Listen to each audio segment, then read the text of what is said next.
Coming up, what an excellent day for filming on location.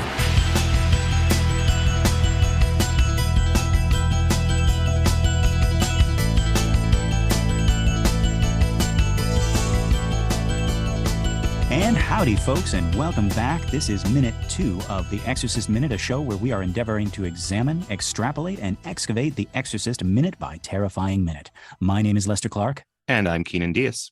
And we will be your holy guides on this journey through what some have called the scariest movie of all time. Keenan, what are your impressions of this minute? There's a lot going on. I do want to point out again that in the director's cut that we see, this is now the second minute, but in the version you would have seen, if you had seen the version before in 1973, this would have been the opening.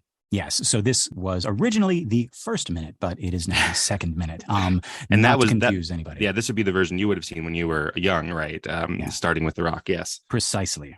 So this is the version you have seen before, and that was I believe that was the subtitle of the theatrical cut. And everyone was like, "Why would we put that up there?" It's like no, I have seen this before. But yeah, so we are shooting on location in Iraq near Mosul, in the actual ruins of ancient Nineveh, a place called Hatra or Hetra. Like I'm seeing it spelled two different ways, H-A-T-R-A or an H-E-T-R-A. But I've also seen that in Arabic, it's something more like Al-Hadrad or something along those lines. Okay. So maybe there's not an official English like way to spell it. And it's right. I'm going to say Hatra because that is how it says in Wikipedia. Yes. It's a very sad Wikipedia article, actually. So we are looking over in our minute on well, first of all, I think it's worth pointing out that we get this, what looks like the moon in black and white or in silver, but it actually turns out to be the sun. Which I think we could take for granted unless we're like actually looking at what we're supposed to be thinking. So we've just come from Georgetown, or we've just come from the opening, depending on which version you're watching, and it definitely is made to make us think we're looking at the moon. And it's sort of a washed out kind of silvery gray, almost like what the Warner Brothers logo was. Right. And this is the first kind of introduction again. If it's not the version you haven't seen before, if it's the opening, this is kind of the introduction of color, and just like red just kind of like bleeds into this bright disc in the sky, and the sky becomes red and you realize, oh, this is the sun.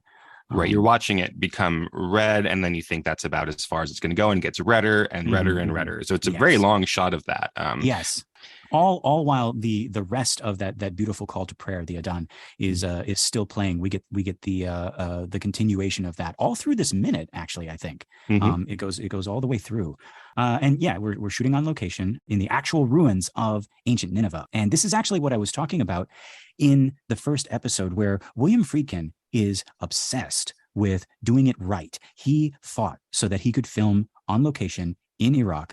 It was really important to him, so important that he managed to get special permission from the Saddam Hussein government to film there. And the stipulations for filming there were actually pretty interesting. Keenan, do you know about this?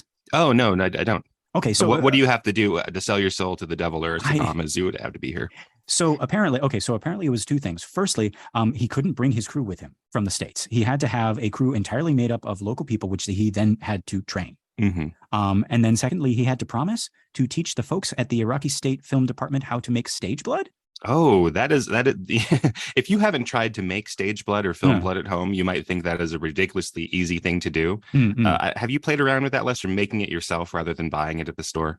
I remember vaguely, because I was always into ooky spooky stuff. I remember buying it and thinking, well, this looks, this is easy, makeable, right? So simple. Just grab some corn syrup and some red food coloring and totally destroy my parents' kitchen.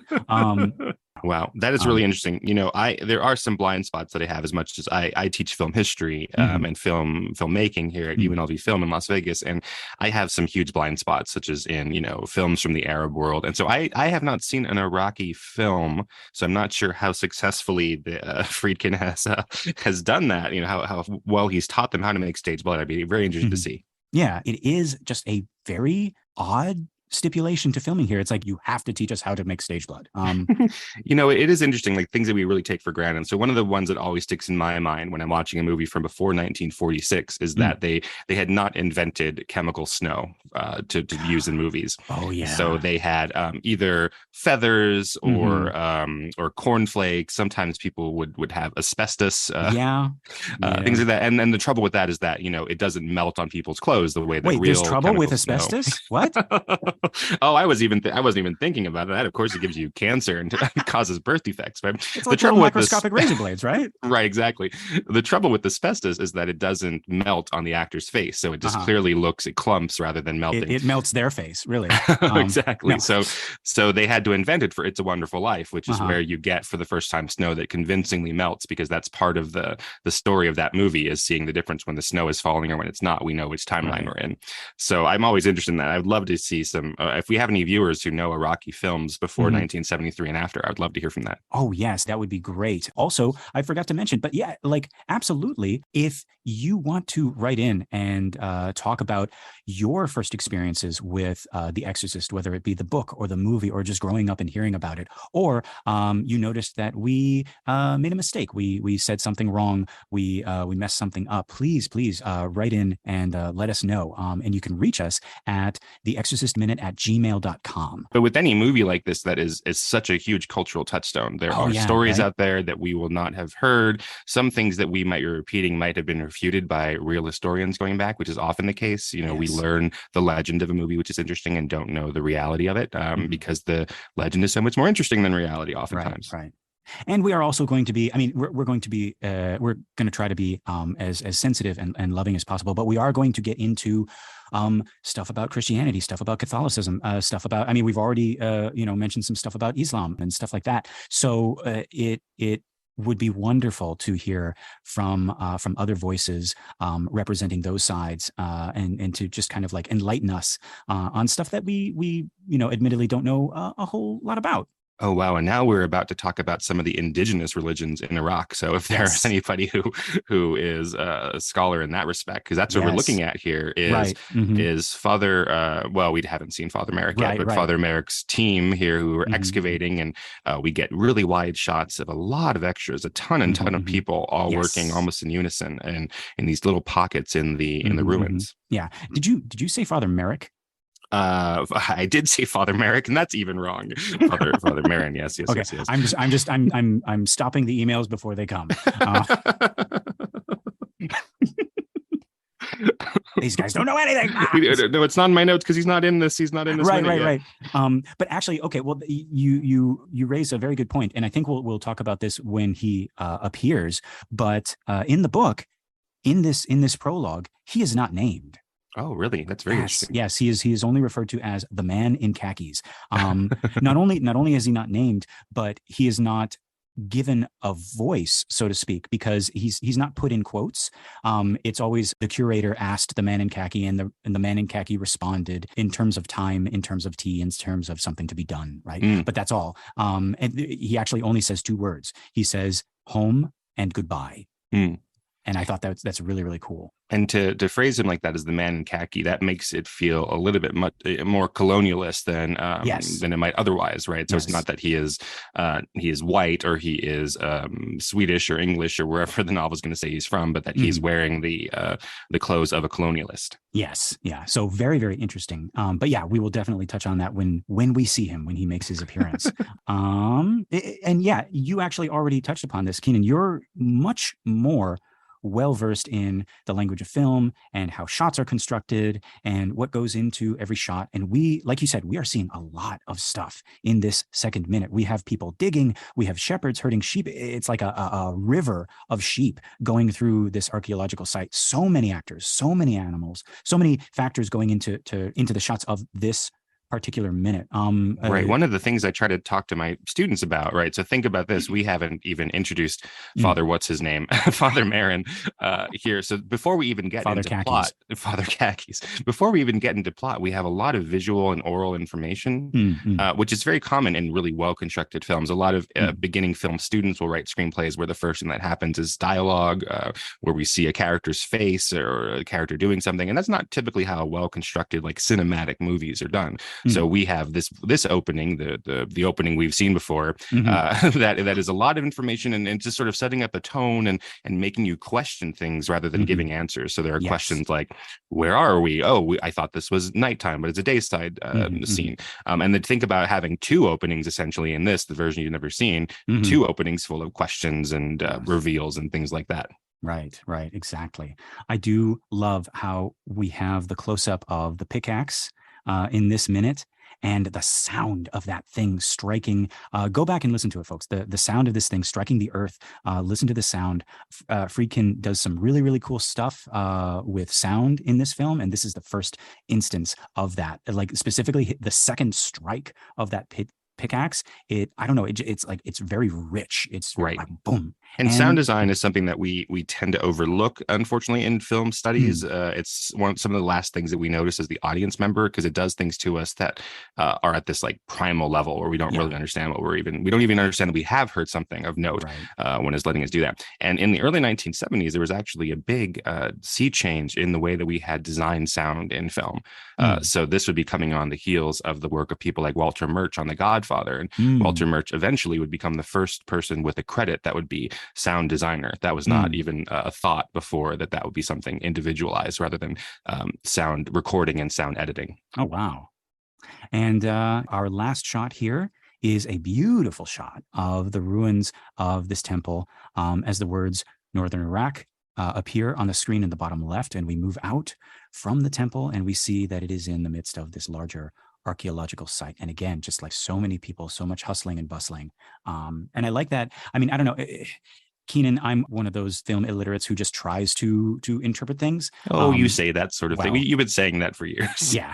But I liked the idea that we start on the temple and we are taken out of time and into the present with the dig. Am I being silly with this? Or that is such an astute observation, right? Because we're so familiar with this movie, right? We know the ending, and that can make it hard for us to really look at what's going on. So of course we don't know what time period we're in, right? So again, if we were coming at this clean, and again, probably if we didn't have the Georgetown opening, that again is a director's cut add-on in 2000, the version you've never seen before, right? Like when is this, right? We have the ancient call to prayer. We are looking at nature. We're looking at ancient stuff. So we wouldn't necessarily know when this is. Yes, I do like that. Actually, now that you mention it, other than that extra little opening put on, all of this can be the call to prayer, the temples, even the tools used in the digging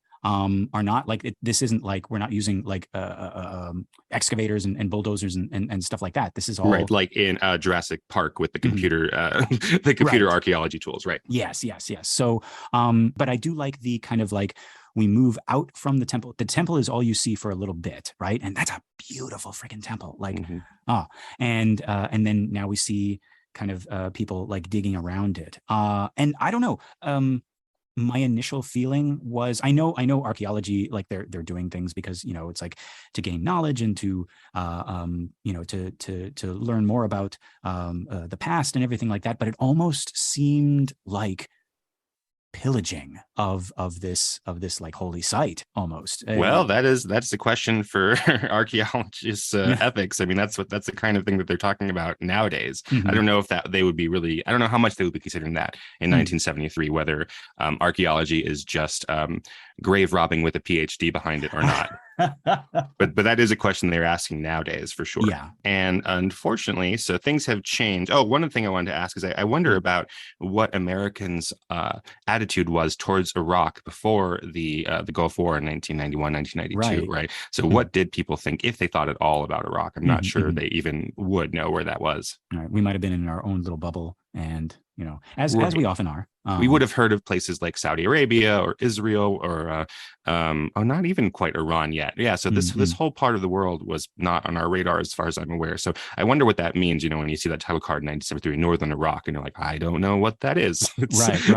I just assume that's in Egypt somewhere or things like that. Yeah. Well, I did want to talk a little bit about this site, which I had looked up, just to get ready for this podcast. And it unfortunately has gone through some big changes. Did you happen to see that? I did not. Which site are we talking Okay, about? so the Hatra site, this excavation Oh, site. uh-huh, uh-huh. So they are Oh, the shooting this site, as in in I thought you were talking about a website.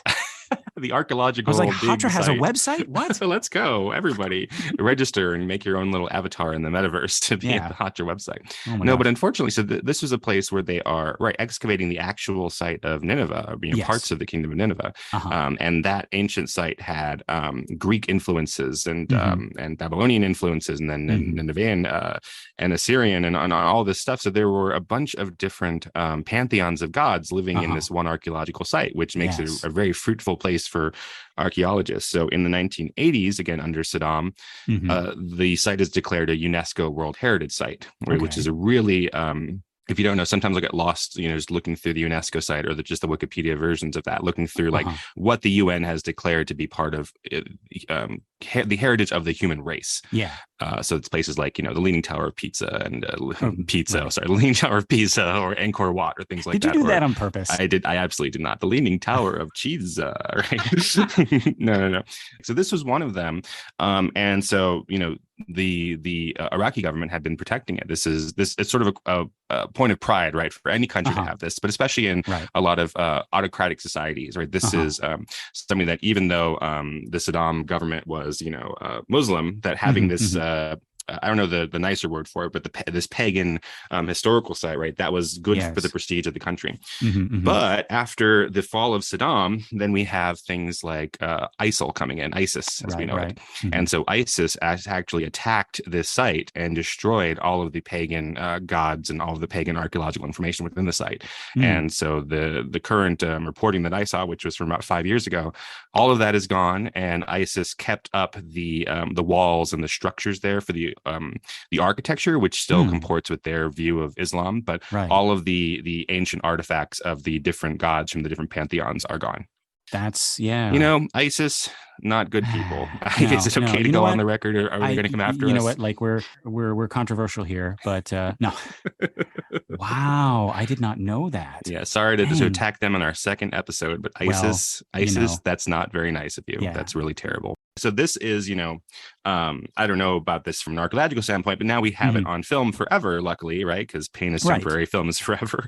We have some Oh, images. Jesus. We have some images here Yes. of what the site looks like before the destruction by ISIS. Yes. Yes. Wow. Oh man. Thank you. Thank you for sharing that, Keenan.